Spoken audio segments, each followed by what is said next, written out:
MK eat, the ANC were going to eat it proper even without MK in KZN. Now imagine we've added MK. If the ANC loses that number in KZN significantly, forget.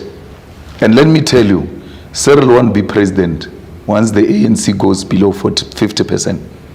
He's going to resign because his own so-called supporters are going to say, we need to try someone else. So don't even ask me, okay, will you go with Cyril into coalition? Once there is a need for coalition, then you must know there is a need for Cyril to go. And it will not be initiated by the EFF. His own party is going to say, my guy, we need to try someone else. That's how it works. Ruling parties, once they lose position under your leadership, they are the ones who tell you, put it down. How will that happen given that he's still the president of the ruling party until the next conference? But Cyril resigned when a panel report came. He resigned. So you have a president who's there by the body, but the soul is gone. Because when you write a letter of resignation, you had a conversation with yourself and came to a conclusion. He has long come to that determination. And not only that letter, on several occasions, in the officials of the ANC has been telling them, I've been ready to leave, I can leave at any time. And I hear that investors love him so much and all of that, but you are likely to invest in a wrong horse this time around. Because I don't think that given the things that are happening now, President Ramaphosa stands a chance to come back. They will tell him, when they say resign, they don't mean government. They mean ANC, resign as a president of the ANC. Once you do that, automatically on the other side is done. Who in your mind is likely to come? It's their own problem. Don't ask me about people of next door. I don't choose leaders for the ANC. Ask me about EFF and how we're going to do it. I don't know. You always know. You always know. I don't know. It's their own problem. Let me leave it to them to solve it. But we cannot determine who becomes a leader of the ANC. But we can determine who becomes a leader of South Africa during the negotiations of a coalition. Tell me I'm wrong here. In my reading of the scenarios, an ANC-EFF coalition would cause market jitters. Business wouldn't be comfortable with that idea. Am I wrong? Do you ever think about it? Do you ever think about how you manage how the markets perceive you? In the city where you are, where the market are housed, Johannesburg, that city is under a coalition arrangement of the EFF and the ANC. Why are the markets not jittery? So don't use the markets to scare us. And I know what the market means. It's a synonym for white people. You say markets this, markets that. You effectively mean white people will not be comfortable about that. Who said we're in a business of making them comfortable? We are in the business of making the uncomfortable comfortable and the comfortable uncomfortable. And when you say the comfortable are not comfortable with you, I'm very happy. I'm not in the business of pleasing my oppressor. I'm in a business of pleasing the oppressed. So markets, anyway, the markets don't have a problem. Markets buy diamond, blood diamond, in a country that is characterized by war.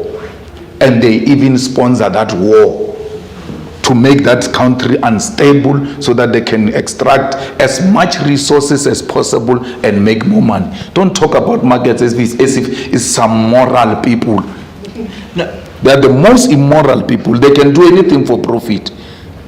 Look, we haven't argued with any of the things you have said because this platform is really about listening to you. You can argue. No. We can argue till the cows come home. We're not going to do that, but we want to hear you. Yeah. This is what this platform.